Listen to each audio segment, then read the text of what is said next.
मदनपुर नामक एक बहुत ही सुंदर गांव था। वहां के लोग बहुत ही खुश रहा करते थे तथा एक दूसरे की मदद किया करते थे। वह सारे हिल मिल कर रहते थे। अरे बेटा, जल्दी लौट कर आ जाना। हाँ हाँ पिताजी, शहर का जैसे ही काम खत्म हो जाएगा मैं आ जाऊंगा। अब चलता हूँ पिताजी। एक दिन की बात है, एक जादूगरनी उस गांव से गुजर रही थी। इतनी सुंदर नगरी तो मैंने कभी नहीं देखी।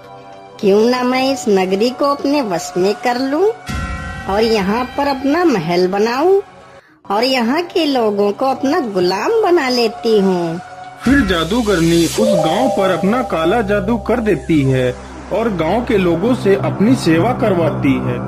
अरे ओ बुड्ढे, तू आज मेरे लिए आम के मीठे मीठे फल ले आ। मुझे आज आम के फल खाने का बहुत मन हो रहा है।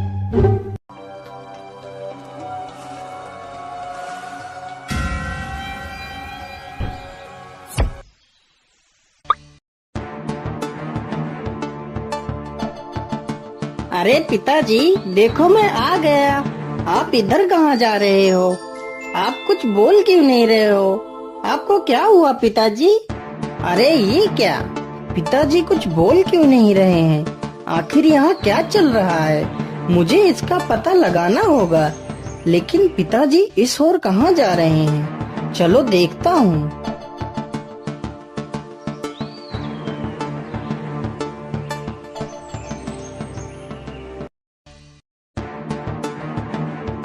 अरे बुड्ढे, तू आम ले आया? चल रख दे इधर और दूसरा काम कर जाके। अरे यहाँ क्या चल रहा है? ये औरत कौन है? मुझे साधु बाबा के पास जाकर पूछना चाहिए। बाबा आंखें खोलो बाबा, बाबा मेरी मदद करो, बाबा उठो। क्या हुआ बेटा, तुम इतना शोर क्यों मचा रहे हो? तुम्हें क्या समस्या है? बाबा, हमारे गांव के लोगों को क्या हो गया है? मेरे पिताजी को क्या हो गया है? वो मुझे पहचान क्यों नहीं रहे हैं? और बाबा, महल में वो औरत कौन है? जब मैं यहाँ से शहर गया था तो यहाँ पर कोई महल नहीं था। ये सब अचानक से क्या हो गया है बाबा? मैं कुछ समझ नहीं पा रहा हूँ।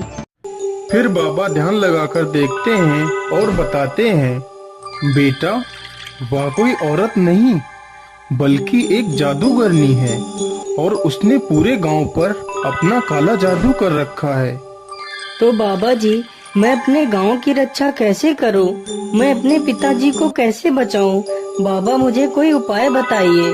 बेटा, उस जादूगरनी के जादू से गांव को मुक्त कराने का एक ही उपाय है।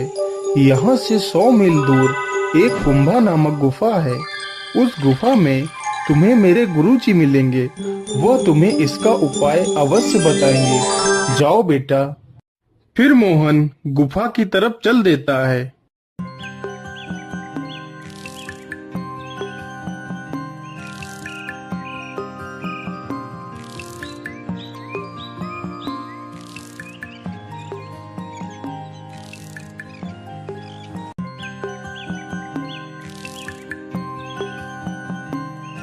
मोहन गुफा में पहुंचकर साधु बाबा को सारी बात बताता है। बेटा ध्यान से सुनो, यहाँ से कुछ ही दूर पर एक जादुई पेड़ है। उस पेड़ में ही उस जादूगरनी की आत्मा है। अगर तुम उस पेड़ को नष्ट कर दो तो उस जादूगरनी की मृत्यु हो जाएगी और तुम्हारा गांव काले जादू से मुक्त हो जाएगा। लेकिन बाबा, मैं उस पेड़ को पहचानूंगा कैसे? बेटा, उस पेड़ को पहचानना ज्यादा मुश्किल नहीं है। उस पेड़ के चारों तरफ एक अलौकिक प्रकाश जगमगा रहा होगा। ठीक है बाबा, मैं चलता हूँ। मुझे आशीर्वाद दीजिए।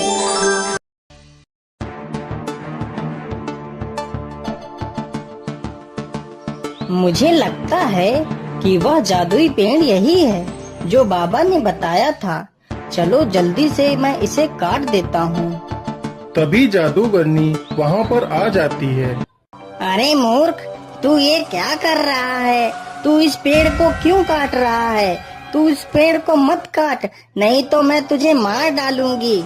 लेकिन मोहन उसकी एक नहीं सुनता है और पेड़ को काट देता है। पेड़ के नष्ट होते ही जादूगरनी का काला जादू समाप्त हो जाता है और जादूगरनी मर जाती है।